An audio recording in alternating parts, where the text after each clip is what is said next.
ओम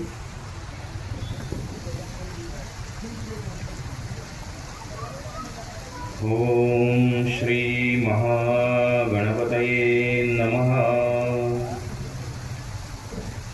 श्री सरस्वती नमः।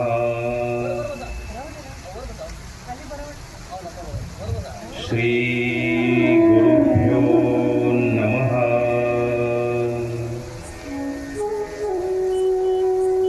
वक्रतुंड महाकाय सूर्यकोटि समप्रभ निर्विघ्नं कुरु मे देव सर्वकार्येषु सर्वदा।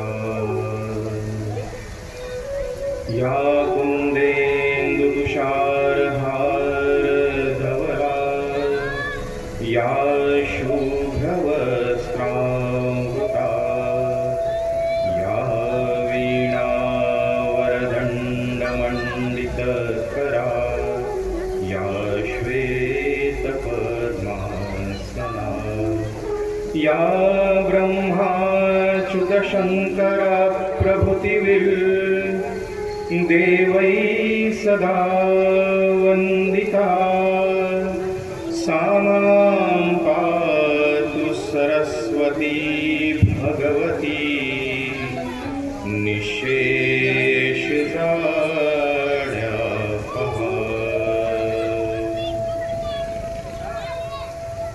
गुरुर्ब्रह्मा गुरुर्विष्णु गुरुर्देवो महेश्वरः गुरु साक्षात् परब्रह्म तस्मै श्री गुरवे नमः।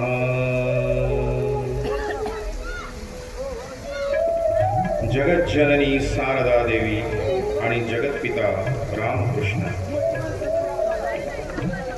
या दोघं गुरूंना या ठिकाणी स्मरण करतो आणि आजच्या सेवेला प्रारंभ करतो।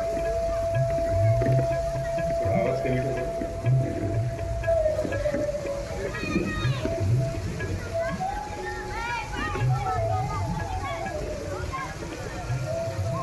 कालच आपण माघी गणेशोत्सवाला या ठिकाणी सुरुवात केली। श्री रिद्धी सिद्धी महागणपती मंदिर मंगळवेड्यांची ही संतांची भूमी आणि या संतांच्या भूमीमध्ये हे सुंदर आणि देखणी अशी वास्तू या रिद्धी सिद्धी महागणपतीची। कालचा गणेश जन्म आणि त्यानंतर लगेचच येणारा हा आजचा दिवस, हा जो माघ मास आहे हा मुळातच खूप मोठ्या पर्वणीचा मास आहे। आजची तिथी विशेष करून आहे। आजची तिथी आहे पंचमी, माघ शुद्ध पंचमी।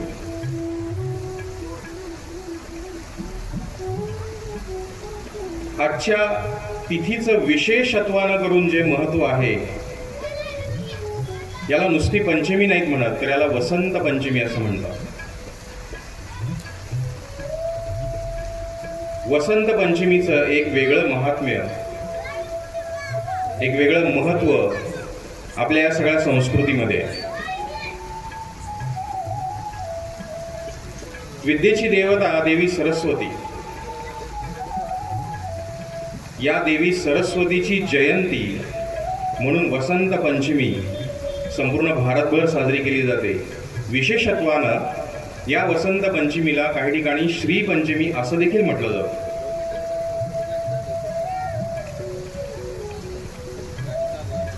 निसर्गामध्ये जर आपण बघितलं तर निसर्गामध्ये हा जो काही सगळा काळ आहे, हा पर्वकाळ आहे, हा अतिशय फुलून येण्याचा पर्वकाळ आहे। सगळीकडे फुलोरा असतो, वेगवेगळ्या रंगांची फुलं, वेगवेगळ्या गंधांची फुलं निसर्गामध्ये आपल्याला दिसतात, उमललेली दिसतात। विशेषत्वानं मोहरी जे धान्य आहे त्या मोहरीला विशेष करून फुलोरा आलेला असतो या दिवसांमध्ये। म्हणून वसंत पंचमीला जसं सरस्वतीच्या पूजनाला महत्व आहे, तसंच पिवळ्या रंगाला सुद्धा महत्त्व आहे. उत्तर भारतामध्ये विशेषत्वाकरण या श्रीपंचमीची, वसंत पंचमीच्या दिवशी माता सरस्वतीची पूजा केली जाते आणि पिवळं वस्त्र परिधान केलं जातं. अशा या माता सरस्वतीला वंदन करूया आणि बुद्धीची देवता श्री गणेश, गणपती ज्याला आपण म्हणूया, अशा गणपतीचा काल जन्मोत्सव केलाय. थोडंसं नामस्मरण करूया आणि नामस्मरणाने आजच्या सेवेला आपण प्रारंभ करूया. श्रीराम जय राम जय जय राम, श्रीराम जय राम जय जय राम, श्रीराम जय राम जय जय राम, श्रीराम जय राम जय जय राम, श्रीराम जय राम जय जय राम,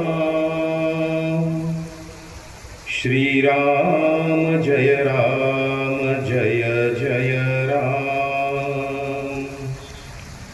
श्रीराम जय राम जय जय राम, श्रीराम जय राम जय जय राम. नमः पार्वती पते शिव हर हर हर हर महादेव. सज्जन हो, मंगळवेढ्यामध्ये आल्यानंतर इथं ज्या संतांनी वास केला, ज्या संतांचा या ठिकाणी निवास होता, त्या सगळ्यांची अनुभूती आल्याशिवाय राहत नाही.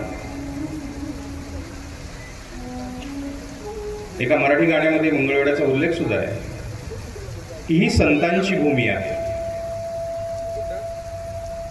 नुसतीच संतांची भूमी नाही आहे, संत जन्मले, संत वाढले.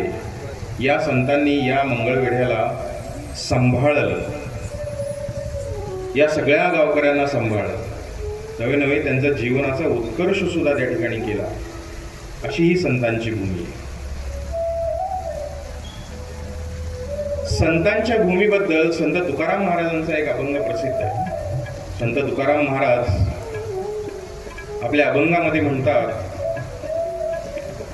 संतांची या गावी प्रेमाचा सुकाळ, संतांची या गावी प्रेमाचा सुकाळ, नाही तळमळ दुःखलेश, नाही तळमळ दुःखलेश, संतांची या गावी प्रेमाचा सुकाळ, संतांची या गावी प्रेमाचा सुकाळ. संत तुकाराम महाराजांनी फार सुंदर वर्णन केलं. चालू ठेव मोबाईल.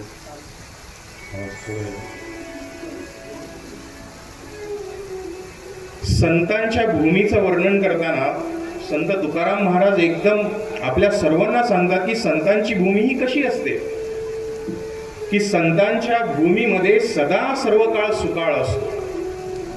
पण तो कशाचा सुकाळ असतो, कुणाचा सुकाळ असतो, तर संतांच्या भूमीमध्ये सदा सर्व काळ हा प्रेमाचा सुकाळ असतो. म्हणून तुकाराम महाराज म्हणतात की या ठिकाणी जिथे संत राहतात, ज्या ठिकाणी संतांचं वास्तव्य आहे, ज्या भूमीमध्ये संतांचा वास असतो, त्या भूमीमध्ये फक्त आणि फक्त प्रेमाचाच सुकाळ असतो. दुसरं तिसरं काही नाही. आता सुकाळचा अर्थ काय? संत तुकाराम महाराजांनी जर हा शब्द वापरला असेल तर निश्चितच त्याला काहीतरी महत्व असलं पाहिजे. बोली भाषेमध्ये किंवा व्यवहारामध्ये आपण एकमेकांशी जेव्हा चर्चा करतो तेव्हा असं म्हणतो की वा, यावर्षी जरा पर्जन्यवृष्टी चांगली झाली आहे, पाऊस चांगला झाला आहे, सुकाळ आहे सगळीकडे. सुकाळ आहे याचा अर्थ काय घेतो आपण व्यवहारामध्ये? तर व्यवहारामध्ये तो असा अर्थ असतो की सुकाळ याचा अर्थ की आपल्याकडे धनधान्य भरपूर येईल, आपल्याकडे जे पशुधन आहे त्या पशुधनाला खाण्यासाठी चारा भरपूर उपलब्ध आहे, यामध्ये वाताहत कुणाची सुद्धा होणार नाही, सर्वजण सुखाने आणि आनंदाने त्या ठिकाणी जगतील, त्या ठिकाणी रत होतील. व्यवहारिक दृष्टिकोनातून आपण सुकाळ या अर्थाने असा घेत असतो. तुकाराम महाराज जेव्हा या संतभूमीचं वर्णन करतात तेव्हा तुकाराम महाराज असं म्हणतात की या संतभूमीमध्ये सुकाळ आहे, पण तो व्यावहारिक जगतामध्ये जसा सुकाळ आपण म्हणतो तसा व्यावहारिक जगतामधला हा सुकाळ नाही. तर हा जो सुकाळ आहे हा सुकाळ प्रेमाचा सुकाळ आहे. मंगळ वेळेभूमी संतांची असं आपण म्हणतो. किती म्हणून संतांची नावं सांगावीत या भूमीमधल्या.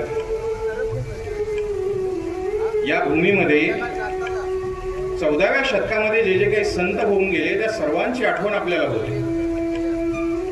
जेव्हा सगळा परिसर अवर्षणग्रस्त होता, दुष्काळ पडलेला होता, गवताची एक काडी सुद्धा या भूमीमध्ये उगवत नव्हती,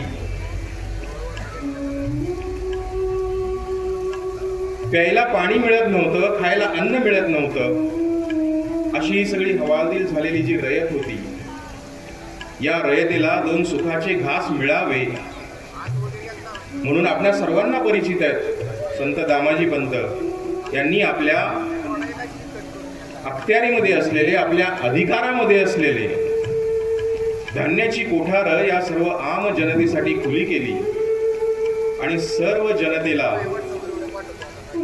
हे धान्य त्या ठिकाणी दुष्काळाच्या काळी दिलं. दुष्काळामध्ये संतांनी स्वतःहून धान्याचं वाटप केलं. म्हणून संत तुकाराम महाराजांनी वर्णन केलेलं आहे की नुसताच सुकाळ नाहीये, ज्या ज्या वेळेस कठीण परिस्थिती येते, ज्या ज्या वेळेस आपल्या समाजावर, आपल्या समाज बांधवांवरती वेगळी आणि विकृत परिस्थिती येते, त्या त्या वेळेस हे संत मायबाप सगळ्यांच्या मदतीसाठी धावून जातात. भुकेलेला अन्न देतात, तहानलेलेला पाणी देतात, जो अज्ञानी आहे त्याला ज्ञान देण्याचं काम हे संत करतात. म्हणून तुकाराम महाराज म्हणतात की अशा या संतांच्या भूमीमध्ये सुकाळ जर कशाचा असेल तर तो प्रेमाचा सुकाळ आहे. म्हणून संतांची या गावी प्रेमाचा सुकाळ, संतांची या गावी प्रेमाचा सुकाळ. पुढं काय म्हणतात? नाही तळमळ दुःखलेश, नाही तळमळ दुःखलेश, संतांची या गावी प्रेमाचा सुकाळ. नुसताच प्रेमाचा सुकाळ नाहीये हो, तर ज्या ठिकाणी संत वास्तव्य करतात त्या ठिकाणी तळमळ कसलीच नाहीये, दुःख नाहीये, लेश नाहीये, आत्मक्लेश सुद्धा नाहीये. अशी ही संतांची भूमी आहे. किती त्याग आणि किती समर्पित जीवन असावं संतांचं आपल्या सर्वांना माहिती आहे, आपल्या सर्वांच्या परिचयाची आहे. स्त्री संत गोपाबाई साध्वी असं म्हटलं जातं. अवर्षणग्रस्त आपल्या या संपूर्ण मंगळवेढा परिसरामध्ये जेव्हा पिण्यास पाणी उपलब्ध नव्हतं तेव्हा जी विहीर खोदली गेली त्या विहिरीला पाणी लागावं आणि त्या पाणी लागण्यासाठी एखाद्या स्त्रीचं, एखाद्याचं बलिदान द्यावं लागतं असं जेव्हा कळालं तेव्हा या गोपामाय, तुमची आमची गोपामाय या ठिकाणी तयार झाली, तिनं स्वतःचं बलिदान दिलं. संतांशिवाय दुसरं कोण आहे या ठिकाणी?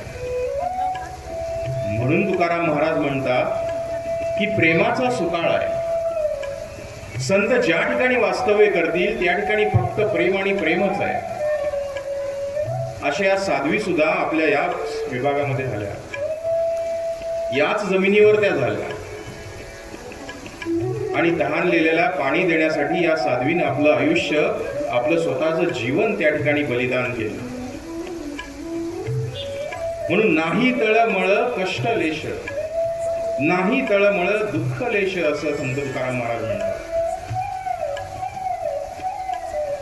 सामान्यातल्या सामान्य जनतेला सुद्धा दुःख आणि लेश होऊ नये, दुःख आणि त्रास होऊ नये, याच्यासाठी स्वतःचं बलिदान देणारी संत मंडळी आणि त्यांची परंपरा आपल्याकडे आहे. चोखा मेळा सुद्धा दुरून पांडुरंगाला हात मारतात की पायरीसी होऊ दंग. हो, आम्हाला तुझ्या मंदिरामध्ये प्रवेश नसेल तर म्हणून काय झालं, आम्ही तुझ्या पायरीशी दंग होऊ, तुझं नामस्मरण करू, तुझ्या चिंतनामध्ये राहू आणि आमचं सगळं आयुष्य, आमचं सगळं जीवन आम्ही त्या ठिकाणी समर्पित करू. संत सोयराबाई आहेत, बंका महाराज आहेत, किती आणि किती म्हणून नावं सांगायची. म्हणून तुकाराम महाराजांनी या सगळ्या भूमीला संतभूमी असं संबोधलं.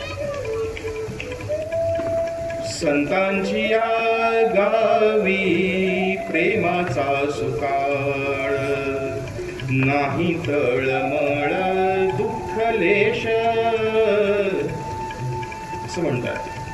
पुढे जाऊन तुकाराम महाराज काय म्हणतात की मग या गावामध्ये जर मला यायचं असेल तर मी काय येईल,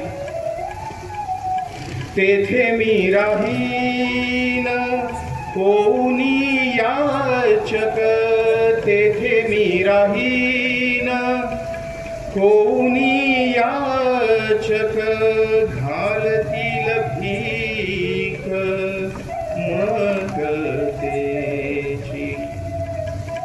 संत तुकाराम महाराज म्हणतात की या संत भूमीमध्ये मला जन्म मिळावा, या संतांच्या भूमीमध्ये मला राहायला मिळावं. पण राहायला मिळावं ते कसं मिळावं, एखाद्या राजाचं स्थान मिळावं, एखाद्या अधिकाराचं पद मिळावं, सामान्य नागरिक म्हणून मी जन्मावं, का संत म्हणूनच त्यांच्या घरामध्ये पुन्हा एकदा जन्म घ्यावा. तर नाही, इथं आपल्याला संतांचं श्रेष्ठत्व सुद्धा लक्षात येतं. तुकाराम महाराज म्हणतात की या संत भूमीमध्ये जर मला जन्म मिळायचा असेल तर याचक म्हणून मी जन्माला येईल. बघा, एक संत दुसऱ्या संतांच्या भूमीमध्ये जन्म घेण्याची परिभाषा करतोय.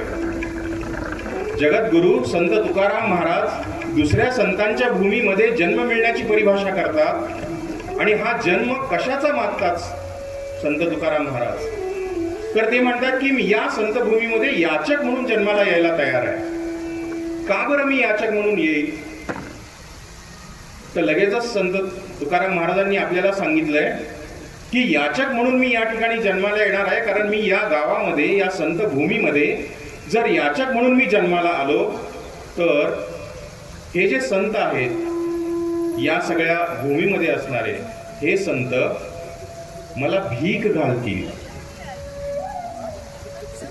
म्हणजे या भूमीमध्ये मी जन्मलो, मी याचक झालो, तर मला भीक या संतांकडून मिळणार आहे. हे माझं परम भाग्य आहे. इतका भाग्यवान मी याचक असणार आहे की मला दुसऱ्या तिसऱ्या कोणाकडूनही मला त्या ठिकाणी भीक मिळणार नाहीये, तर मला भीक मिळणार आहे ती या संतांकडून मिळणार आहे. होऊन याचक असं म्हणतात. घालतील भीक मग तेची, मला ते भीक घालणार आहे, त्याची म्हणजे संत, संतांकडून मला भीक मिळणार आहे. अशी संतांची भूमी आणि या संतांच्या भूमीचं वर्णन जगद्गुरु तुकाराम महाराजांनी या ठिकाणी केलंय. तुम्ही आम्ही सामान्य आहोत. सामान्य माणसाने सुद्धा आपलं सुद्धा किती थोर भाग्य आहे की या संतांच्या भूमीमध्ये आपण या ठिकाणी जन्मलो, वाढलो. जर तुकाराम महाराज या ठिकाणी याचक व्हायला तयार असतील तर तुम्ही आम्ही सुद्धा याचकच व्हावं. अशा या संतांच्या भूमीमध्ये परमपवित्र रिद्धिसिद्धी महागणपती मंदिर या ठिकाणी आहे आणि या गणेशोत्सव आपण या ठिकाणी करतोय. गणेश जन्म कालच झाला, पण गणेश जन्माची कथा लौकिक अर्थाने जी आपल्याला या ठिकाणी माहिती आहे, प्रस्तुत अर्थ आपण थोडासा बघूया, ती कथा बघूया आणि आध्यात्मिक मार्गाने ती कथा कशी बघावी, त्याकडे कसं बघावं याचा थोडासा आपण विचार या सुरुवातीच्या भागामध्ये करूया. त्याच्या आधी थोडंसं नामस्मरण करता आलं तर माझ्यासोबत करा. रघुपती राघव राजा राम पतित पावन सीताराम. रघुपती राघव राजा राम पतित पावन सीताराम. रघुपती राघव राजा राम पतित पावन सीताराम. रघुपती राघव राजा राम पतित पावन सीताराम. रघुपती राघव राजा राम पतित पावन सीताराम. रघुपती राघव राजा राम पतित पावन सीताराम. पुंडलिकवरदे हार विठ्ठल श्री ज्ञानदेव तुकाराम. पंढरीनाथ भगवान की जय. माऊली ज्ञानेश्वर महाराज की जय. जगद्गुरु संत तुकाराम महाराज की जय. सब संतन की जय. भारत माता की जय. सनातन हिंदू धर्म की जय. छत्रपती शिवाजी महाराज की जय. धर्मवीर संभाजी महाराज की जय. जय जय रघुवीर समर्थ. गणाधीश जोईश सर्वा गुणांचा. मूळारंभ आरंभ तो निर्गुणाचा. नमो शारदा मूळ चत्वारवाचा.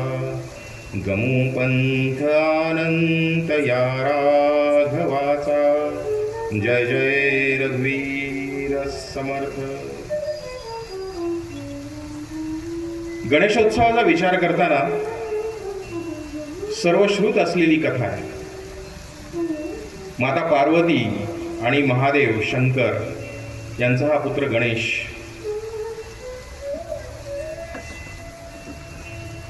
एकदा माता पार्वती स्नानासाठी निघाल्या होत्या आणि आपल्या स्नानगृहात जाताना एक रक्षक कुणीतरी दरवाजावर असावा म्हणून त्यांनी नंदीला त्या ठिकाणी ठेवलं आणि नंदीला सांगितलं की मी आतमध्ये स्नानासाठी जाते, तर तुम्ही काय करा की तुम्ही रक्षक म्हणून दरवाजाजवळ थांबा. नंदी हा शिवगण आहे, शिवभक्त आहे. नंदीने माता पार्वतीची आज्ञा ऐकली आणि तो दरवाजाजवळ रक्षक म्हणून थांबला.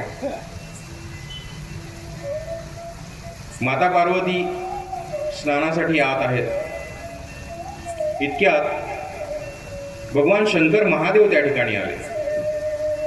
बघितलं तर काय रक्षक म्हणून दारामध्ये नंदी बसलेला आहे. त्याने विचारलं की काय करतोय तिथे. नंदी म्हणला माता पार्वती आतमध्ये आहेत स्नानासाठी, त्यांनी मला रक्षक म्हणून बाहेर ठेवलं. भगवान शंकर महादेव म्हणले ठीक आहे, तू थांब इथेच, मी जाणार आहे. नंदीने काही भगवान शंकर महादेवांना अडवलं नाही आणि शंकर महादेव तडक आतमध्ये गेले. माता पार्वतीला हे सहन झालं नाही. त्यांच्या असं लक्षात आलं की नंदी काही रक्षक म्हणून त्या ठिकाणी योग्यतेचा नाहीये, कारण शंकर महादेवांचा तो भक्त गण, शिवगण आहे. तो काही महादेवाला त्या ठिकाणी अडवू शकत नाही. मग आपला जर स्नान हे निर्विघ्नपणे पार पाडायचं असेल तर आपल्याला कोणीतरी दुसरा रक्षक त्या ठिकाणी नेमावा लागेल.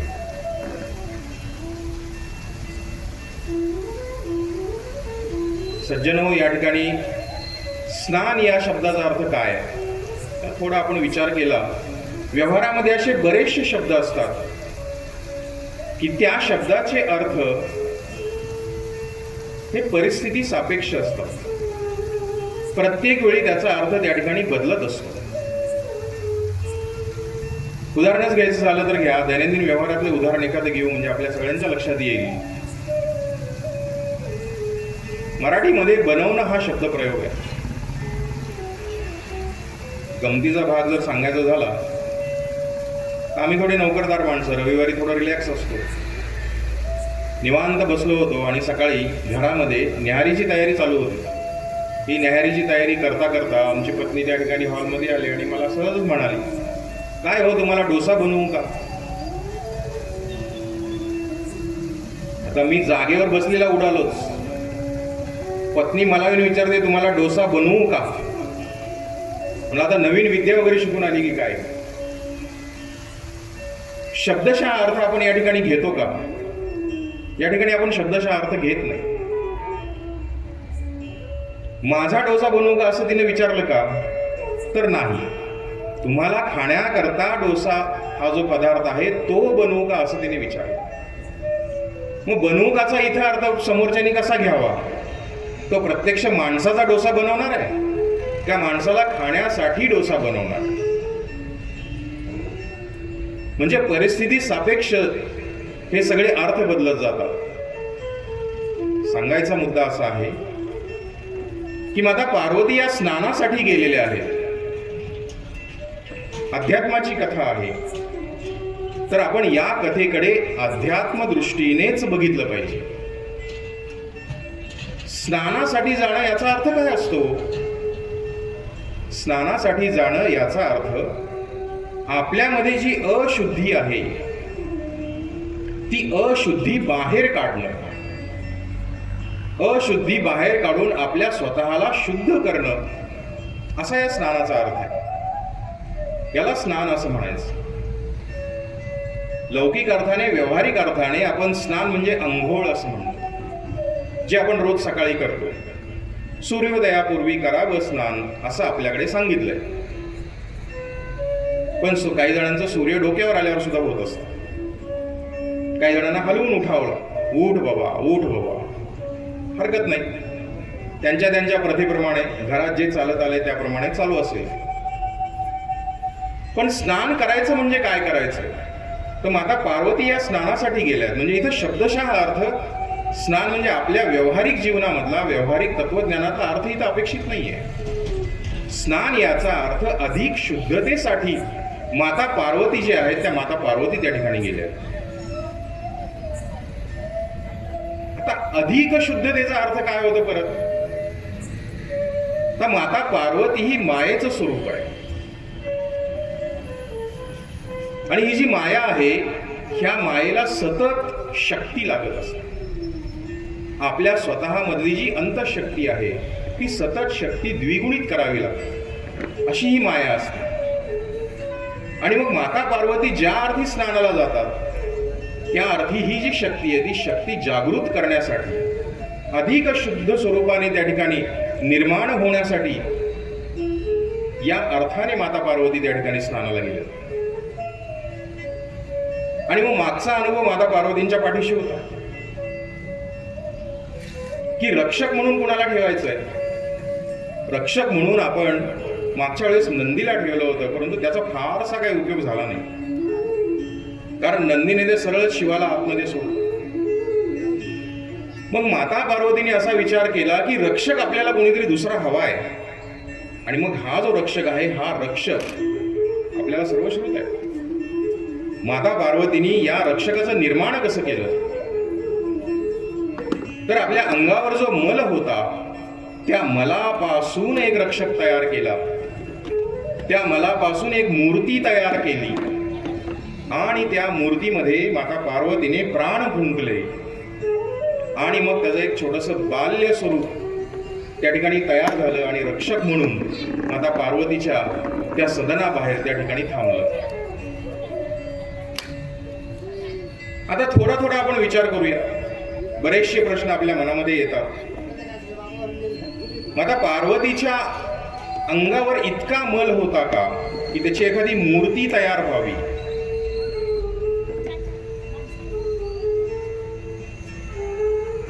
सांगू नये, पण अगदीच मग किती दिवस आंघोळ केली नसेल असंच प्रश्न विचार मनात येतो. पण आपण मगाशी बघितलं की स्नान याचा अर्थ काय आहे? अधिक शुद्धतेसाठी जाणं. मला पासून ती मूर्ती तयार केली याचा अर्थ काय होतो? पुन्हा मला आपल्याला त्याच ठिकाणी घेऊन जायचंय की शब्दशः अर्थ नको. पासूनचे पण दोन अर्थ होतात. आता पासूनचे दोन अर्थ कसे होतील? सोलापूर पासून मंगळवेढ्यापर्यंत. कुठून म्हटलं? सोलापूर पासून मंगळवेढ्यापर्यंत किंवा मंगळवेढ्यापासून पंढरपुरापर्यंत. आता मंगळवेढ्यापासून पंढरपुरापर्यंत म्हणल्यानंतर त्यात मंगळवेढा कुठं आलं? तिथं जागेवरच आलं. पासून म्हणलं की त्या अंतराचा अंतर्भाव त्या ठिकाणी होतो. हा एक अर्थ झाला, म्हणजे मंगळवेढा सोडून पुढे, सोलापूर सोडून पुढे. पासूनचा दुसरा अर्थ काय होऊ शकतो त्या ठिकाणी? पासून म्हणजे आहे त्या वस्तूपासून. म्हणजे मी एखादा पदार्थ बनवला, शिरा बनवला, मग रव्यापासून मी शिरा तयार केला. एखादा कपडा शिवला, एखादा शर्ट शिवला, कॉटनचा आहे, कॉटनच्या कपड्यापासून मी शर्ट शिवला. पासून म्हणजे प्रत्यक्ष त्या वस्तूपासून, आणि पासून म्हणजे वस्तू त्याच जागी आहे पण तिथून त्याच्या दूर अंतरावर. मग आता जेव्हा या ठिकाणी शब्दशः अर्थ न घेता आपण जर थोडं अध्यात्माच्या दृष्टीने तो अर्थ बघितला तर तो असा लक्षात येतो की माता पार्वतीने स्वतःच्या मलापासून त्या मूर्तीचं निर्माण केलं. मलापासून नाही केलं, मल दूरच राहिला. मग मल दूर राहिला तर कशापासून केलं? हा पुन्हा पुढचा प्रश्न येतो. म्हणून म्हणलं की अध्यात्म जे आहे ते आपण यामध्ये थोडंसं शोधूया. मग मल दूर राहिला तर कशापासून?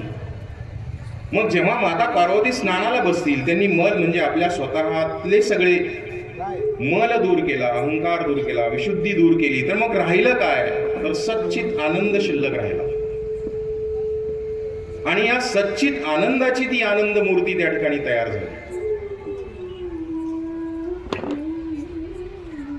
सच्चित आनंदाची मूर्ती तयार होणं हा प्रक्रिया काय आहे?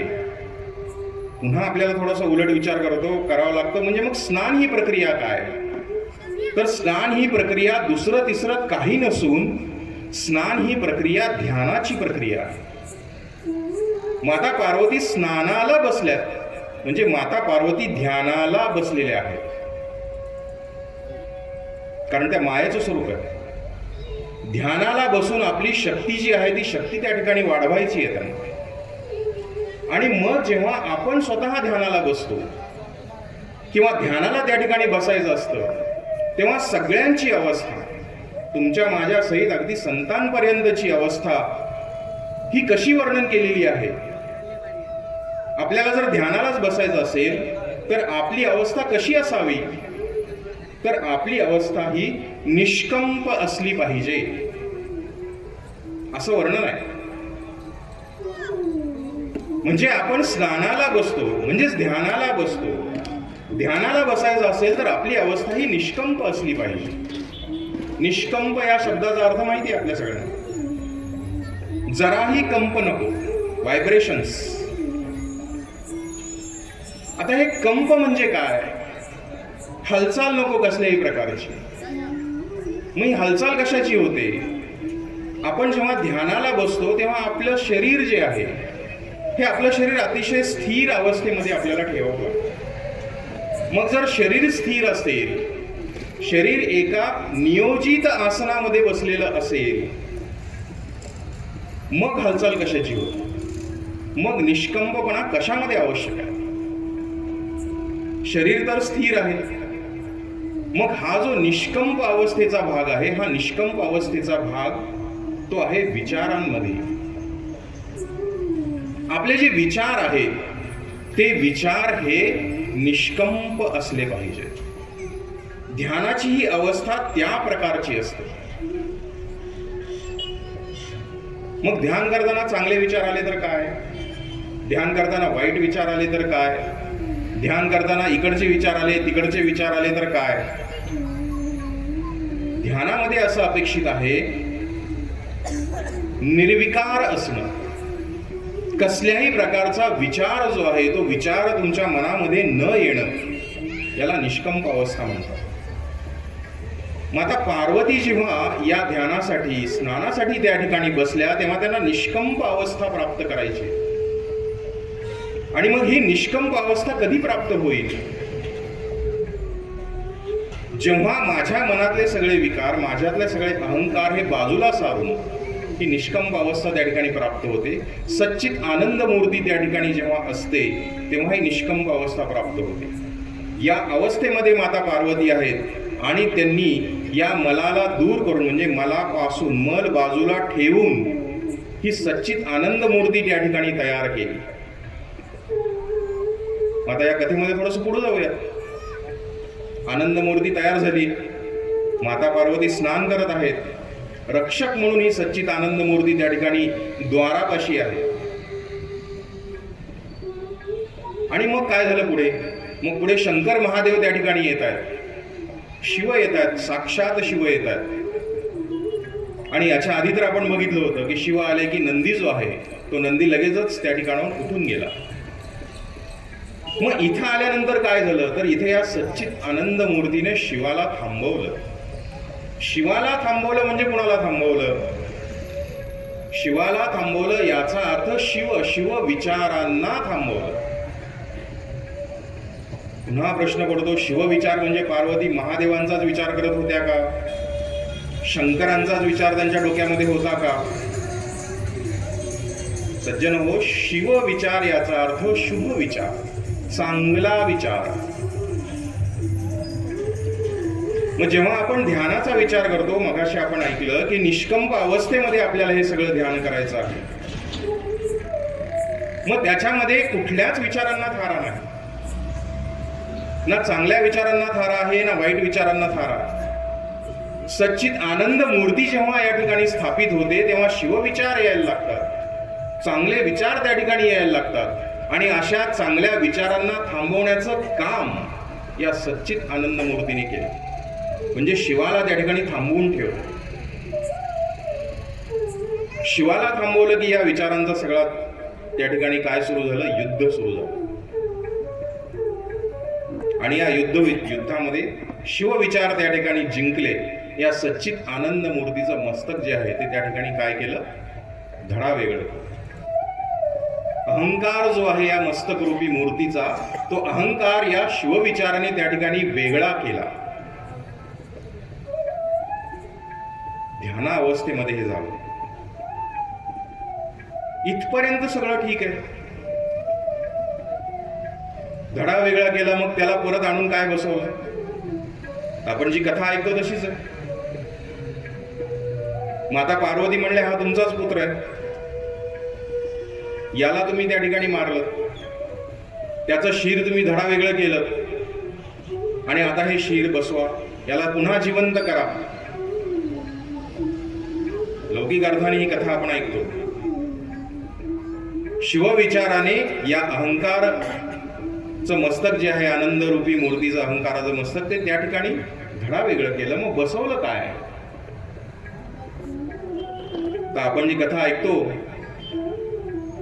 की शिवगणाला शंकर महादेवांनी त्या ठिकाणी पाठवलं आणि सांगितलं की जा, उत्तर दिशेला जा आणि जो कोणी पहिला प्राणी तुम्हाला दिसेल त्याचं मस्तक जे आहे ते तुम्ही घेऊन या आणि ह्या मूर्तीला त्या ठिकाणी बसवायचं आहे.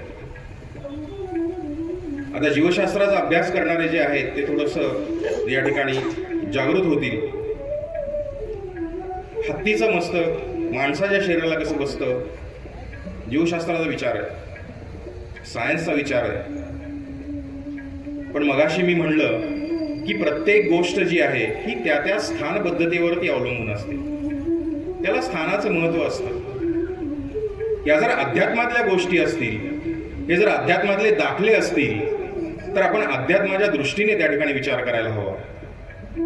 ही जर जीवशास्त्रातली गोष्ट असली तर आपण जीवशास्त्रीय विचार केला असता. मग आता हे कसं जमणार, हे कसं जुळवणार, असे प्रश्न येतील. गंमत म्हणून सांगतो, सेल हा शब्द आहे, सेल. मगाशी मी दाखला दिलाच आहे पण आता सुद्धा देतो या ठिकाणी. सेल हा शब्द कुठं आणि कशा प्रकारे वापरला जातो? आपण जेव्हा मार्केटमध्ये सहज फेरफटका मारायला जाऊ तेव्हा आपल्याकडे भरपूर असे दुकानावरती पाट्या दिसतात त्या ठिकाणी, सेल सेल सेल सेल. आता तो जो सेल आहे तो सेल कशाचा असतो मार्केटमधला? तो सेल विक्रीचा असतो. By one get one free आजकाल फार आहे ते. एक विकत घ्या, एक फुकट मिळवा. माझे आजोबा गमतीनं म्हणायचे लहानपणी. आम्ही लहान असताना आमच्या आजोबांनी जेव्हा आम्हाला चप्पल आणायची, बूट आणायचे किंवा त्यांनी स्वतःला आणायचे, आम्ही त्यांना विचारायचो किती रुपयाला आणलं, काय आलं. तेव्हा काही कळत नव्हतं फारसं. तेव्हा गमतीनं असं म्हणायचे की उजव्या पायाचा जो बूट आहे ना, किंवा उजव्या पायाची जी चप्पल आहे ती मी विकत आणली आहे. दुकानदाराला म्हणलं मी एकच चप्पल विकत दे. दुकानदार म्हणला एक नाही, एक विकत घ्यायची आणि डाव्या पायाची फुकट घेऊन जायची. गमतीने आमच्या आजोबा आम्हाला म्हणायचे. बाय वन गेट वन तेव्हा पण होतं, आता पण बाय वन गेट वन आहे. सेलचा अर्थ अशा पद्धतीने आपण त्या ठिकाणी घेतो. मार्केटमधला सेल आहे. आता सेल या शब्दाचाच अर्थ आपण घेऊया दुसरीकडे. इलेक्ट्रॉनिक्स मार्केटमध्ये तुम्ही गेला, इलेक्ट्रॉनिक्स मार्केटमध्ये गेल्यानंतर हातातलं घड्याळ आहे, एखादा इलेक्ट्रॉनिक रेडिओ आहे, कॅमेरा आहे. या सगळ्यांना कशाची आवश्यकता असते? सेलची आवश्यकता असते. म्हणजे इलेक्ट्रॉनिक मार्केटमध्ये सेल या शब्दाचा अर्थ निराळा आहे. कपड्यांच्या मार्केटमध्ये सेल या शब्दाचा अर्थ निराळा आहे. आणि हाच जर समजा एखादा विद्यार्थी जीवशास्त्राच्या तासाला बसला आणि त्याला त्या ठिकाणी त्याचे जे कोणी प्राध्यापक असतील ते प्राध्यापक त्या ठिकाणी सेल समजावून देतात, मग तिथं त्याने इलेक्ट्रॉनिक सेलचा विचार करायचा का मार्केटमधल्या सेलचा विचार करायचा? तर तिथं सेल म्हणजे पेशी या अर्थाने सेल घ्यायचे. म्हणजे सेल हा एकच शब्द आपण ऐकतो, पण त्याचे अर्थ मात्र स्थानानुसार हे वेगवेगळे आहे. म्हणून स्थानाला सुद्धा तेवढंच महत्व आहे. मग जेव्हा आपण या सगळ्या गोष्टींचा, या सगळ्या बाबींचा विचार करतो, जेव्हा आपण अध्यात्मामध्ये आहोत, तर आध्यात्मिक दृष्ट्याच आपण या गोष्टीचा, या जन्मकथेचा आपण त्या ठिकाणी विचार करावा. म्हणून शिवविचार आले, चांगले विचार आले, आणि या चांगल्या विचाराने या सच्चित आनंद मूर्तीचं जे मस्तक होतं, अहंकार रूपी मस्तक, हे अहंकार रूपी मस्तक त्या ठिकाणी उडवलं. आणि मग बसवलं कुणाचं मस्तक? तर बसवलं मस्तक हे हत्तीचं मस्तक बसवलं. गजाचं मस्तक बसवलं. आता हत्ती जो आहे, गज जो आहे, हा गज ओंकार स्वरूप मानला गेला आपल्या अध्यात्मशास्त्रात. ओंकाराचं मस्तक हे त्या ठिकाणी बसवलं त्या सच्चित आनंद मूर्तीवर. ओंकाराचं मस्तक बसवलं आणि आपल्या समोर हा गणेश त्या ठिकाणी प्रकट झाला. आता ओंकाराचं मस्तक बसवलं म्हणजे नक्की काय केलं? सर्व संतांनी जेवढं पांडुरंगाचं वर्णन केलेलं आहे ना, पांडुरंगानंतर सगळ्यात जास्त वर्णन जर कशाचं केलं असेल, कोणाचं केलं असेल, तर त्या श्री गणेशाचं वर्णन सर्व संतांनी केलं. म्हणून ज्ञानेश्वर महाराजांनी सुद्धा मंगलाचरणामध्ये ज्ञानेश्वरीच्या पहिल्या 20 ओव्या ज्या आहेत, ह्या केवळ आणि केवळ गणेश वर्णनासाठी आहेत. नुसतं श्री गणेशाय नमः एवढं म्हणून ज्ञानेश्वर महाराज थांबलेच नाही. ओंकार स्वरूप हा गणेश आपल्याला या माघी चतुर्थीच्या निमित्ताने आपल्याला त्या ठिकाणी बघायला मिळतो. असा हा ओंकार स्वरूप गणेश. आध्यात्मिक दृष्ट्या आपण या सगळ्या जन्मकथेकडे पाहावं असं मला या व्यासपीठावरून म्हणायचं आहे. हे जे सगळं काही मी आपल्यासमोर विशद करतोय, हे सगळं माझं स्वतःचं ज्ञान आहे असं नाहीये. आद्य शंकराचार्यांनी यावरती भाष्य केलं. निरूपणामधले आमचे मानस गुरु आपले गुरुजींनी यावरती भाष्य केलं. विवेक घळसासींनी यावरती भाष्य केलं. त्यांच्या सगळ्या ज्ञान प्रेरणेमधून मी हे सगळं आपल्यासमोर विशद करतो. माझं स्वतःचं ज्ञान यामध्ये काहीही नाही. असा हा सच्चित आनंद स्वरूप गणेश आहे. आदी शंकराचार्य म्हणतात की हा गणेश अनंत असा आहे. सृष्टीच्या उगमापासून गणेश आहे. म्हणून आजचा जो विषय आहे सकलमती प्रकाशू, मला त्याच्याकडे तुम्हाला आणायचं आहे. हा जो गणेश आहे, हा गणेश या अर्थाने आपल्याला घ्यायचा आहे. संत ज्ञानेश्वर माऊलींनी जेव्हा ज्ञानेश्वरीची सुरुवात केली तेव्हा पहिलीच ओवी त्यांनी म्हटली आहे ओम नमो जियाद्या वेद प्रतिपाद्या देवा तुची गणेशु सकलमती प्रकाशु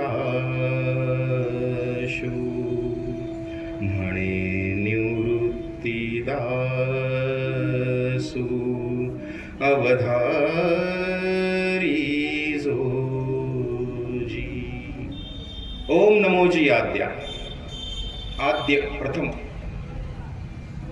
सर्वात अगोदर मी तुला नमस्कार करतो. आद्य प्रथम परत दोन अर्थ आले त्या ठिकाणी. आद्य म्हणजे पहिल्यांदा मी नमस्कार करणार आहे. आद्य म्हणजे आद्य, सृष्टीच्या सुरुवातीला जो प्रकट झाला तो आद्य. अगदी आधुनिक भाषेमध्ये जर सांगायचं झालं तर आता जी काही अंतराळ संशोधनामध्ये कार्य करणारी जी संस्था आहे, जागतिक स्तरावरची जी संस्था आहे, या जागतिक स्तरावरच्या संस्थेने सुद्धा ओंकार स्वरूप ध्वनी मान्य केलेला आहे. नासा ज्याला आपण म्हणतो, त्यांनी थोडा अभ्यास केला या सगळ्या निर्वात पोकळीचा. आणि या निर्वात पोकळीमध्ये जो आवाज घुमतो त्या आवाजाचं विश्लेषण केलं त्यांनी. त्या आवाजाचं मोठमोठ्या दुर्बिणीद्वारे ते सगळे आवाज जे आहेत ते सगळे रेकॉर्ड केले. आणि त्या आवाजाचं विश्लेषण केल्यानंतर त्यांच्या असं लक्षात आलं की हा जो आवाज आहे हा आवाज निर्वात पोकळीमधला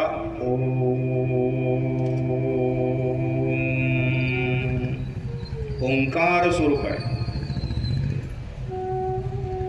म्हणून आपल्या संतांनी सुद्धा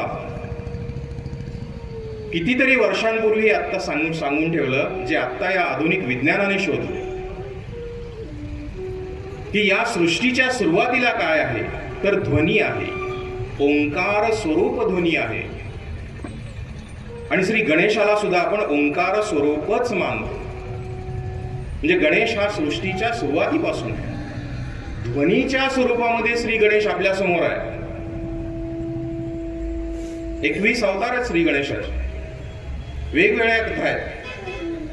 गमतीने काही जण सहज प्रश्न विचारतात, जर गणपती हा शंकर पार्वतीचा पुत्र असेल तर मग शंकर आणि पार्वतीच्या लग्नामध्ये गणपतीचं पूजन कसं काय केलं नाही, किंवा केलं असेल तर कसं केलं असेल? एवढा उत्सुकता ताणणारा प्रश्न. कारण आपण गणपतीला प्रथम पूजेचा मान देतो. काही करायचं असेल तर श्री गणेश लिहिल्याशिवाय, श्री गणेशाय नमः म्हणल्याशिवाय आपली इतिपूर्तता होतच नाही. आणि मग हा प्रश्न कुठेतरी समाजशास्त्रीय दृष्ट्या त्या ठिकाणी उपलब्ध होतो. मग शिवा आणि पार्वतीच्या लग्नामध्ये गणपती कुठे होता?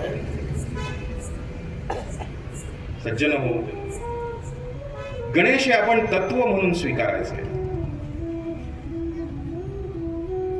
आपण मगाशी बघितलं की गणेश हा सच्चित आनंद स्वरूप आहे. आधी शंकराचार्यांनी सुद्धा त्याचं तेच वर्णन केलं. गणेश हा अनंत स्वरूपाचा आहे, सृष्टीच्या सुरुवातीपासून आहे. म्हणून ओम नमोजी आद्या वेद प्रतिपाद्य. वेदांनी सुद्धा श्री गणेशाचं वर्णन केलंय. नव्हे तर पुढे जाऊन ज्ञानेश्वर माऊली असं म्हणतात की जो श्री गणेश आपल्याला ज्या मूर्त स्वरूपामध्ये दिसतो त्या मूर्त स्वरूपामध्ये सगळे वेद सामावलेले आहेत, सगळ्या स्मृती सामावलेल्या आहेत, सगळी पुराणं त्या ठिकाणी सामावलेली आहेत. असा हा श्री गणेश. म्हणून आदि शंकराचार्यांनी अनंत ही उपमा श्री गणेशाला दिली. ज्ञानेश्वर माऊली पुढे जाऊन सांगतात की सकलमती प्रकाशो हा गणेश. त्या ठिकाणी सकलार्थमती प्रकाशो हा सुद्धा शब्दप्रयोग आहे काही ग्रंथांमध्ये, म्हणजे ज्ञानेश्वरीच्याच पण वेगवेगळ्या आवृत्त्यांमध्ये सकलार्थमती प्रकाशो असा एकच शब्द दिलाय. आणि काही ठिकाणी 3 शब्द दिले आहेत, सकलमती आणि प्रकाशो. अर्थ एकच आहे. या थोडंसं विस्तृतपणे आपण या अर्थाकडे जाऊया. तर सकलार्थ आणि सकलमती प्रकाशो. सकलार्थ म्हणजे सर्व अर्थाने, सकलमती म्हणजे परत तेच, पण सकलचे 2 अर्थ होतात. आता सकलचे 2 अर्थ कसे आपण सुरुवातीपासून पाहतोय. की त्या त्या स्थानानुसार त्या त्या शब्दांचे सगळे अर्थ बदलत जाणार आहेत. म्हणून सकलचे दोन अर्थ त्या ठिकाणी होणार आहेत. सकल मती प्रकाशू याचा अर्थ होतो सकल म्हणजे सगळ्यांची, सकलचा अर्थ. आणि सकलचा दुसरा अर्थ काय? सकल हा जर शब्द मतीला जोडला तर सकल मती, सगळी मती. आता सकल मती, सगळ्यांची सगळी मती याचा अर्थ परत काय होऊ शकतो? मती म्हणजे बुद्धी. सगळ्यांची सगळ्या प्रकारची बुद्धी, या बुद्धीला प्रकाश देणारा असा तू श्री गणेश. आता इथं आपण थोडं चिंतन करूया. सकल मती प्रकाशू, सकल म्हणजे सगळ्यांची, सगळ्यांची सगळी बुद्धी आणि या सगळ्या बुद्धीला प्रकाश देणारा. मग आता सगळी बुद्धी याचा अर्थ काय? जन्मल्यापासून मरेपर्यंतची बुद्धी असं म्हणायचं का? सगळी बुद्धी म्हणजे परत याचा अर्थ काय? बघा, दोन आपल्यासमोर विचारधारा आहेत. आपण मगाशी बघितलं, एखाद्या मंदिराची उभारणी करण्यासाठी काही कामगार त्या ठिकाणी काम करत होते. जसं की या मंदिराची उभारणी करण्यासाठी आपण बघितलं, अनुभव, खूप वर्षांपासून या मंदिराची उभारणी त्या ठिकाणी चालू आहे. असंच एका गावामध्ये असं एक सुंदरसं मंदिर त्या ठिकाणी उभं करायचं होतं आणि त्या मंदिराच्या बांधकामासाठी खूपशे मजूर दुरून दुरून त्या ठिकाणी आले होते. आणि मग जे मंदिर निर्माण करते होते त्यांना उत्सुकता होती की आपण एवढं छान त्या ठिकाणी मंदिर उभं करतोय, या सर्व जनकल्याणासाठी हे मंदिर उभं करतोय, तर इथे जे काही काम करणारे आहेत, मजूर काम करणारे आहेत, त्या मजुरांची आपण थोडीशी भेट घ्यावी, त्यांची विचारपूस करावी. म्हणून ते जे मंदिर निर्माण करते होते, ते मंदिर निर्माण करते सहजच त्या ठिकाणी निघाले आणि विचारपूस करू लागले. पण त्या कामगारांना त्याची फारशी कल्पना नव्हती की हे मंदिर निर्माण करते. त्यांनी एका दगडपुड्याला विचारलं, काय रे, काय करतोस? काय नाही हो, तुझं उत्तर, हे आमचा मुकादम कॉन्ट्रॅक्टर त्याने सांगितलं हे 2-4 शिळा फोडून द्यायच्या. बसलो फोडत, दुसरं काय करणार? त्या मंदिर निर्माण करताना काय नाही म्हणले, जरा धक्का बसला बरोबर. ठीक आहे बाबा, चालू दे, तुझं काम चालू दे. थोड्याच अंतरावर ते पुढे गेले. पुढेही तेच काम चालू होतं, शिळा फोडण्याचं काम चालू होतं. तिथे गेल्यानंतर पुन्हा त्यांना विचारलं, तू काय करतोयस? तो म्हणला, मी रोज सकाळी 10 वाजता येतो, संध्याकाळी 6 वाजता या ठिकाणाहून जातो. माझा कॉन्ट्रॅक्टर मला या कामासाठी एवढा एवढा पगार देतो, त्या पगारापुरतं मी काम या ठिकाणी करतोय आणि आता सुद्धा मी तेच करतोय. ठीक आहे म्हणजे निघाले. तिसऱ्या ठिकाणी गेले, तिसऱ्या ठिकाणी तेच काम चालू होतं. तेव्हा त्याला विचारलं की अरे तू काय करतोयस? तो म्हणला की मी असं ऐकलंय की या जागेवर सुंदर असं मंदिर उभं राहणार आहे आणि हे मंदिर उभं राहिल्यानंतर या पंचक्रोशीमधले सगळे जनसामान्य लोक जे आहेत त्या मंदिरामध्ये दर्शना करता येणार आहेत. आपापली इच्छा सगळी घेऊन येणार आहेत, या मंदिरामध्ये दर्शन करतील आणि या सुंदर अशा मंदिराची पायरी बनवण्याचं काम माझ्याकडे आहे आणि ती पायरी मी या ठिकाणी बनवतो. तिघही काम तेच करत होते. पहिला म्हणला मी शिळा पडतोय, मला काय माहिती नाहीये, मला जे सांगितलं ते मी करतो. दुसरा म्हणला मला 8 तासाचा पगार मिळतो, मी या पगारासाठी काम करतो. आणि तिसऱ्याने असं सांगितलं या ठिकाणी सुंदर मंदिर निर्माण होणार आहे, इथे दर्शनासाठी लोक येणार आहेत आणि मी या सुंदर पायरीचं निर्माण त्या ठिकाणी करतो की ज्या पायरीवर पाय ठेवून सर्वजण या मंदिरामध्ये प्रवेश करतील. आता मला सांगा, व्यावहारिक दृष्ट्या तिघांना पण वेतन तेवढंच आहे, पगार तेवढाच आहे. पण विचार करण्याची जी प्रक्रिया आहे, विचार करण्याची जी काही आपण रचना या ठिकाणी पाहतो, ही विचार करण्याची रचना एकाच परिस्थितीमध्ये तिघांची वेगवेगळी आहे. पहिल्याची विचार करण्याची जी प्रक्रिया आहे ती अतिशय सीमित आहे. तो काम म्हणून सुद्धा बघत नाहीये, काहीतरी माझ्यावर लादलंय, आणून टाकलंय आणि एकदा हे करून मला रिकामं व्हायचंय असं त्याला वाटतंय. दुसऱ्याची जी विचार करण्याची प्रक्रिया आहे, त्याची जी कुवत आहे, तो कुवत म्हणतो की नाही, मी माझ्या घरादाराचं घेतो, मला पैसे मिळतात, पगार मिळतो म्हणून मी हे करतोय. आणि तिसरा मात्र या दोघांच्याही पलीकडे जाऊन त्या ठिकाणी विचार करतोय की मला पगार आणि पैसे तर मिळणारच आहेत, पण या कामामधून काय साध्य होणार आहे, ते जे साध्य आहे ते साध्य या ठिकाणी डोळ्यासमोर ठेवून तो काम करतो. मग आता आपण याचा थोडासा अर्थ, याला थोडंसं या दृष्टांताला आपण आपल्या मूळ विषयाकडे घेऊन जाऊया. मग इथं सकलमती प्रकाश हे कसं आहे? सच्चिद आनंद स्वरूप हा गणेश इथं कसा आहे? परिस्थिती एकच आहे. आणि मग याला असं का म्हणलंय? तर असं म्हणलंय की एकाच परिस्थितीमध्ये या सगळ्यांची बुद्धी जी आहे ती वेगवेगळ्या स्तराची आहे. गणेशाला विनवणी अशी आहे की एकाच परिस्थितीमध्ये असेल तर आमच्या सगळ्यांची बुद्धी सगळ्या प्रकारची तू एकाच स्वरूपाची ठेव. मग आता या तिघांचे बुद्धिभेद, तिघांनी वेगवेगळ्या प्रकारे विचार केलेला आहे, म्हणजे बुद्धीमध्ये प्रकार असण्याची दाट शक्यता आहे. मग जनसामान्यांचा जर आपण विचार केला अगदी माझ्या सकट, तर अध्यात्मशास्त्राने आपल्याला 6 प्रकार सांगितलेत बुद्धीचे. 6 प्रकारच्या बुद्धीची माणसं या संपूर्ण जगामध्ये आपण त्या ठिकाणी पाहतो.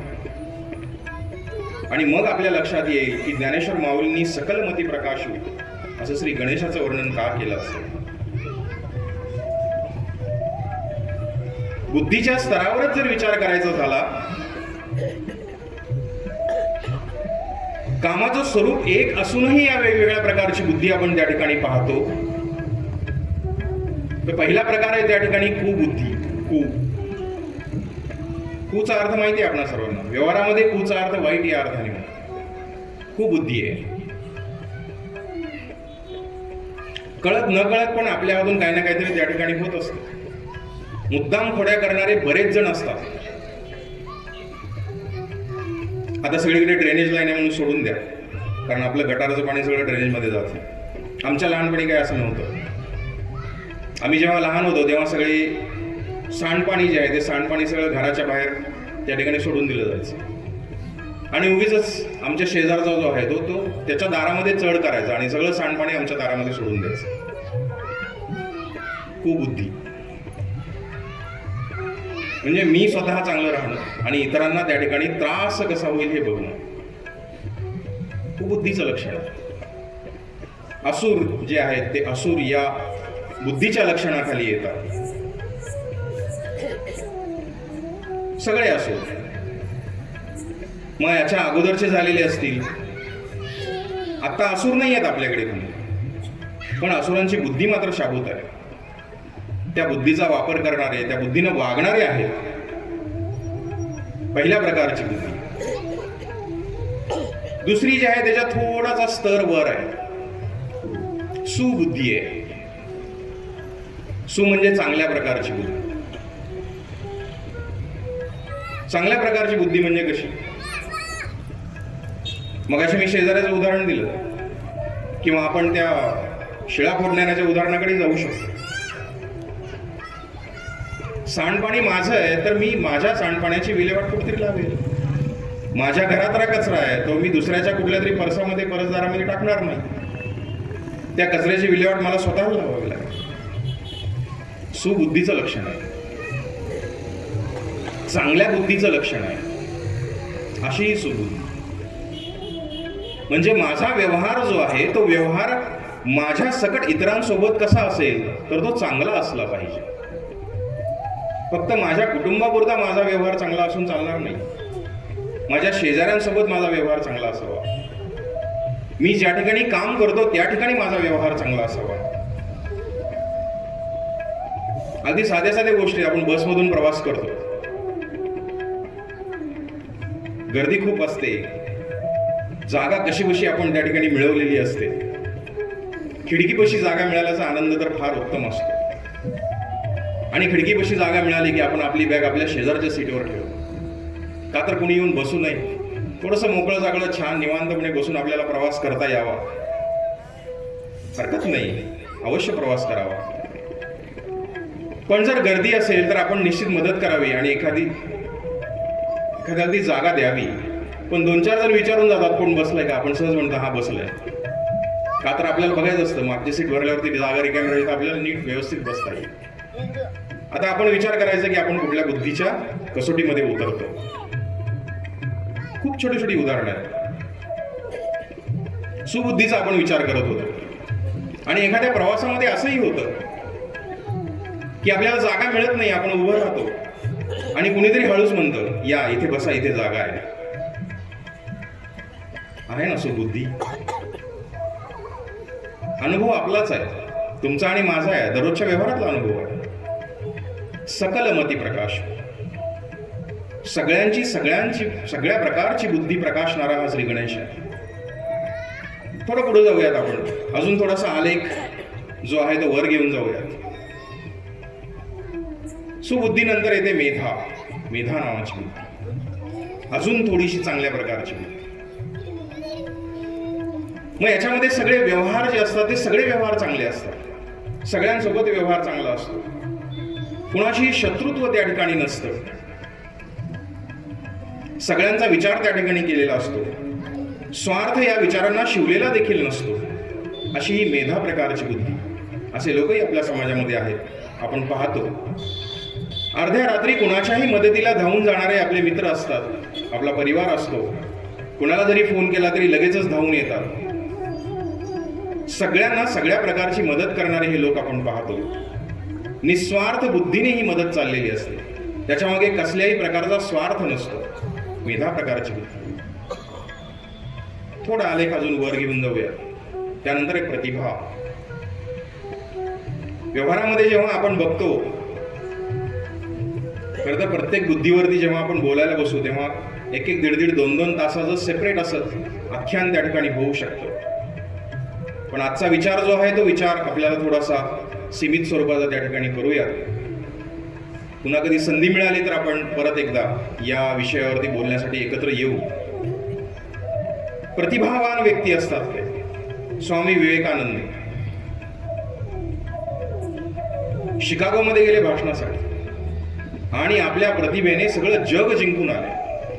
प्रतिभावान, अशा प्रतिभावान व्यक्ती आपल्याला समाजामध्ये त्या ठिकाणी दिसतात.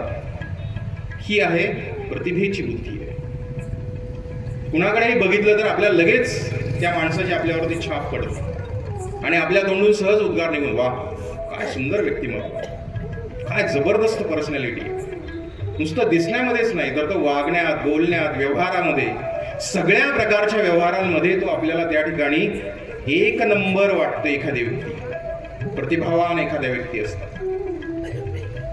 थोडा अजून वर जाऊया, बुद्धीचा आलेख अजून थोडा उंच करूया. प्रज्ञा. प्रतिभेनंतर येते ती प्रज्ञा.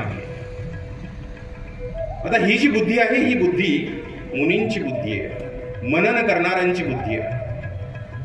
5व्या नंबरची बुद्धी आहे.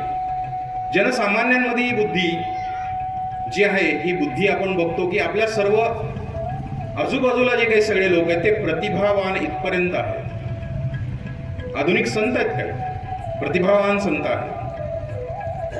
पण जेव्हा आपण प्रज्ञेचा विचार करतो तेव्हा ही प्रज्ञा जागृत करणं आणि या प्रज्ञेला आपलं गुलाम बनवणं, आपल्या बुद्धीला त्या ठिकाणी जागृत करणं, हे मात्र ऋषींचं, मुनींचं काम आहे. गौतम बुद्धांचं आपल्याला उदाहरण घेता येईल. आणि अजून थोडासा या बुद्धीचा आलेख आपण थोडा उंच करूया. ऋतंभरा. ऋतंभरेची प्रकारची बुद्धी आहे आणि ही बुद्धी असते ऋषींची बुद्धी. आपल्याकडे जी सर्वोच्च ऋषिकुल परंपरा आहे, ह्या सगळ्या ऋषींची परंपरा जर आपण बघितली तर या सगळ्यांची बुद्धी या ऋतंभरेची. ऋषी हे आपले शास्त्रज्ञ, ऋषींनी शोध लावले. 12 वर्ष त्या ठिकाणी एक तपस्या केली. छोट्या छोट्या गोष्टींसाठी तपस्या केली. छोट्या छोट्या गोष्टींच्या तपस्येमधून त्यांनी आपल्या समोर विज्ञान त्या ठिकाणी मांडलं. आणि हे विज्ञान मांडत असताना त्यांनी आपल्याला आध्यात्मिकतेची कास धरायला लावली. अशी ही ऋतुंभरा बुद्धी, अशी ही सकल मती, या अर्थाने माऊली ज्ञानेश्वर महाराज या ठिकाणी म्हणतात, सगळ्यांची सगळ्या प्रकारची बुद्धी तू प्रकाशवान कर. त्यामुळे तुम्ही म्हणाल की मग कुबुद्धी पण प्रकाशवान कर, असं नाहीये ते. परत मला तेच सांगायचं आहे की प्रत्येक स्थान बद्धतेचं त्या ठिकाणी महत्व आहे. तर या चांगल्या प्रकारच्या ज्या बुद्धी आहेत त्या बुद्धी अधिक प्रकाशवान करणारा तू आहेस. म्हणून सकलमती प्रकाशू या अर्थाने आपण त्याचा विचार करतो. सगळ्या संतांनी या श्री गणेशाचं वर्णन हेच केलं. सकलार्थमती प्रकाशू ज्ञानेश्वर महाराज म्हणतात. संत नामदेवांनी तर फार छान वर्णन केलं की या बाल गणेश रूपाचं वर्णन संत नामदेवांनी केलंय. त्याच्या पायातले जे चाळ आहेत ते चाळ कसे वाजतात, सुंदर प्रकारे वाजतात, त्याचं वर्णन नामदेवांनी केलं. संत तुकाराम महाराजांनी सुद्धा श्री गणेशाचं वर्णन केलंय. अभंगामध्ये संत तुकाराम महाराज म्हणतात, ओंकार स्वरूपा, ओंकाराचं स्वरूप त्या ठिकाणी म्हणताय. ओंकार प्रधान रूप गणेशाचे, हे तिन्ही देवांचे जन्मस्थान. ओंकार प्रधान रूप गणेशाचे. गणेशाचं रूप कसं आहे?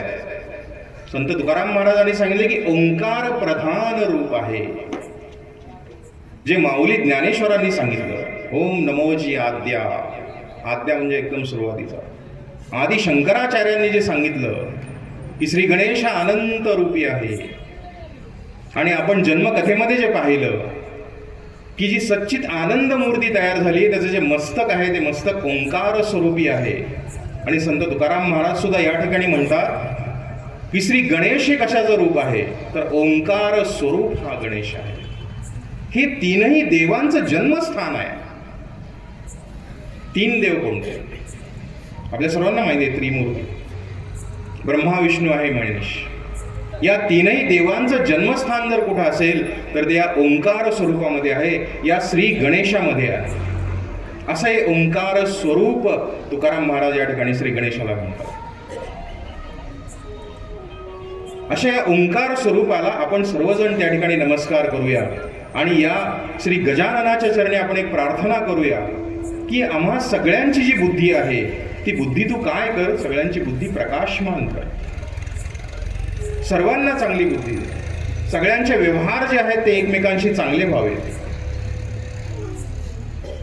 अशी प्रार्थना आपण आजच्या या गणेश जन्म कथेच्या निमित्ताने या ठिकाणी करूया. वसंत पंचमीच्या निमित्ताने आपण माता सरस्वतीचं पूजन आज केलं असेल. माता सरस्वतीच्या चरणी सुद्धा ही विद्येची देवता आहे. गणपती ही बुद्धीची देवता आहे.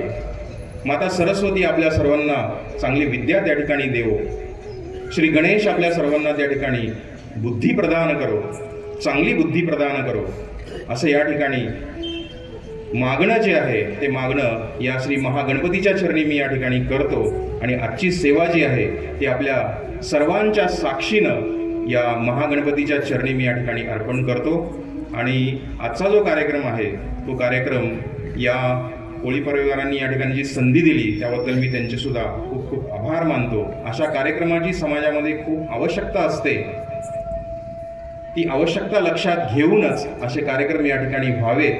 आणि संधी दिली या कार्यक्रमासाठी त्याबद्दल शतशः धन्यवाद. नमस्कार. थोडंसं नामस्मरण करूया आणि मग आजच्या या सेवेला आपण या ठिकाणी पूर्णविराम देऊया. बोला पुंडलिक वरदे हरी विठ्ठल श्री ज्ञानदेव तुकाराम.